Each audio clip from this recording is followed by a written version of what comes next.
ล่าสุดเจ้าหน้าที่ไทยบุกจับสาวลาวที่จังหวัดขอนแก่นสบายดีสวัสดีครับทักทายทุกท่านที่เขามาติดตามรับชมอยู่กับผมเทพโยครับพี่น้องทางเมืองไทยตอนนี้ก็ประมาณ11โมงเช้าทักทายพี่น้องฝั่งไทยฝั่งลาวก่อนนี้ครับพี่น้องอย่าลืมฝากกดแชร์แสดงความคิดเห็นกันเข้ามาครับพี่น้องครับล่าสุดนะครับมีเจ้าหน้าที่ไทยที่จังหวัดขอนแก่นเนี่ยบุกจับสาวลาว รายละเอียดนะครับอันนี้พาดหัวข่าวเป็นภาษาลาวนะครับในประเทศลาวแสดงว่าเอาข่าวนี่มาตีแผ่จากประเทศไทยเพิ่งลงเมื่อประมาณ13นาทีถูกจับย้อนบ่มีใบอนุญาตตำรวจไทยบุกจับสาวลาวบ่มีใบอนุญาตเฮ็ดเวียกอยู่ขอนแก่นประเทศไทยอันนี้แปล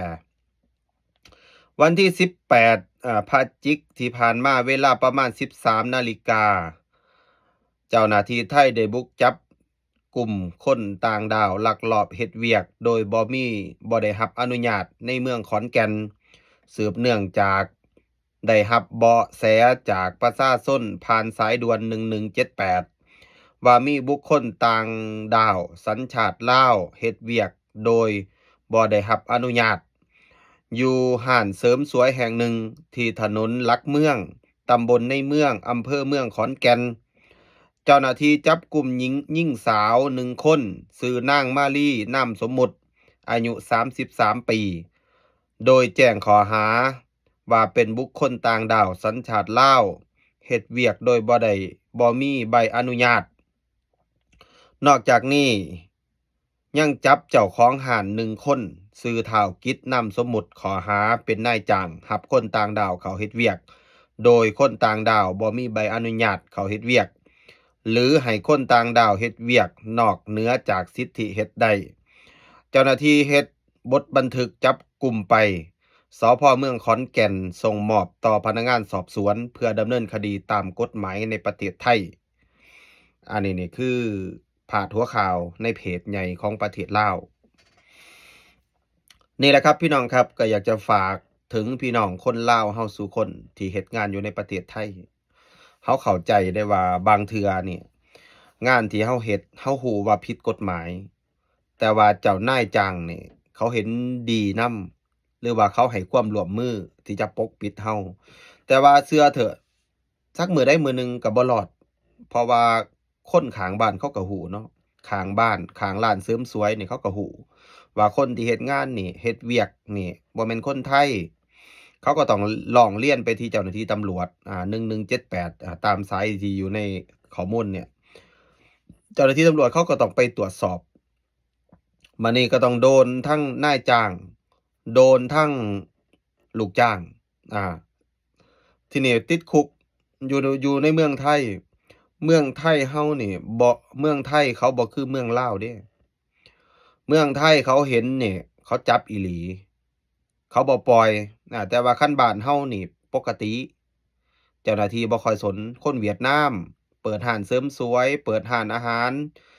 หาบของขายทั่วๆไปในประเทศลาวเฮาสิเห็นเพราะว่าคนเวียดนามอยู่ลาวซุมื้อนี่3,000,000คน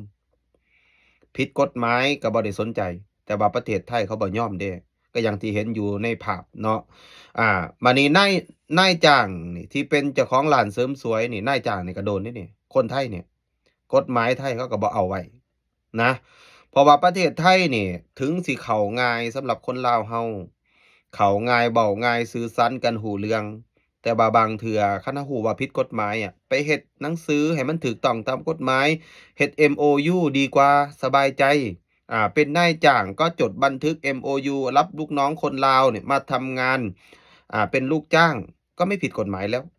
อันนี้เฮามักง่ายหมายถึงเฉพาะคนนี้เนาะนะครับพี่น้อง อย่างที่ผมเห็นนี่นะครับผมมองว่าเจ้าหน้าที่นี่เขาอาจสิอ่าถูกร้องเรียนอย่างที่ว่านั่นแหละนะครับอ่าอ่าเป็นข้อหาหนึ่งก็คือบ่มีใบอนุญาตเฮ็ดงาน2อาชีพที่สงวนคนไทยอีกนะครับผิดกฎหมาย2อย่างก็บ่ฮู้ว่าถูกดำเนินคดีในเมืองไทยติดคุกบ่ถูกปรับบ่หรืออาจถูกส่งกลับไปที่สปปลาวบ่อันนี้ก็เป็นเรื่องใหญ่บ่แม่นเรื่องเล่นๆนะพี่น้องคนลาวเฮา ตอนนี้ครับพี่น้องมาเบิ่งเรื่อง คนลาวนะครับพี่น้องอันที่เขามีการพาดหัวข่าวนะครับหลายๆเพจตอนนี้คนลาวหลั่งไหลเข้ามาทำงานที่เมืองไทยเยอะมากนะครับถึงขั้นต้องพาดหัวข่าวบางเพจบอกว่าด่านแตกพี่น้องฝั่งสปปลาวเข้ามาทำงานที่เมืองไทยเพิ่มขึ้นอันนี้ก็ต้องยอมรับตั้งแต่เขมรหนีออกนอกประเทศไทยเริ่มจะหมดแล้วเพราะว่าประเทศไทยก็ไม่ต่อMOU ใบอนุญาตทำงานให้เขมรประมาณ100,000 คนอ่า ก็ต้องถูกผลักดันกลับประเทศทีนี้แรงงานลาวก็ต้องกลับเข้ามาแล้วบริษัทจัดหางานในประเทศไทยนี่ก็เปิดรับแรงงานลาวเยอะจริงๆนะครับเยอะยังไงคือประเทศไทยก็รองรับได้เพราะอย่าลืมว่าเขมรที่ออกจากประเทศไทยนี่หลายแสนคนนะครับแต่ว่าพี่น้องคนลาวเฮาที่มาเฮ็ดงานอยู่เมืองไทยเนี่ยเฮ็ดให้มันถูกต้องตามกฎหมายข้อยเชื่อว่าพี่น้องคนไทยเพิ่นยินดีต้อนรับสำหรับพี่น้องคนในสปปลาวเพราะว่าบ้านพี่เมืองน้อง เฮาเข้าใจภาษาวัฒนธรรมกันซุมื้อนี้อยู่ในประเทศลาวนี่คันมากับกลุ่มบริษัทจัดหางานอยู่ในสปปลาวซุมื้อเขามีการอบรมเด้ถ้ามากับบริษัทจัดหางานเขาจะมีการอบรมที่ลาวว่ามาประเทศไทยเนี่ยต้องทำตัวยังไงรู้ข้อกฎหมายยังไงนิสัยปรับตัวยังไงให้เข้ากับประเทศไทยเขามีอบรมนะไม่เหมือนเมื่อหลายปีก่อนนะใครอยากมาทำงานที่เมืองไทยนี่หนีเข้ามาทำงานเองเลยครับหนีเข้ามาเลยทุกวันนี้เขาเหมือนส่งคนไปเกาหลีอะเหมือนส่งคนไปญี่ปุ่นน่ะนะครับเหมือนพี่น้องคนไทยไปก็ต้องมีการสัมภาษณ์ไปอิสราเอลก็เหมือนกันก็ต้องมีการอินเตอร์วิวกันที่สปปลาวทุกวันนี้ก็มีแบบนี้แล้วนะครับทุกท่านเริ่มมีการอบรมว่าอันไหนต้องรู้จากประเทศไทยอย่างน้อยต้อง30-40%ว่าประเทศไทยสิ่งไหนควรพูดสิ่งไหนที่ไม่ควรพูดอันนี้ก็ถือว่ามันเป็นผลดีนะมากับกรมจัดหางานเนี่ยผมว่าดีนะเขาให้ข้อมูลให้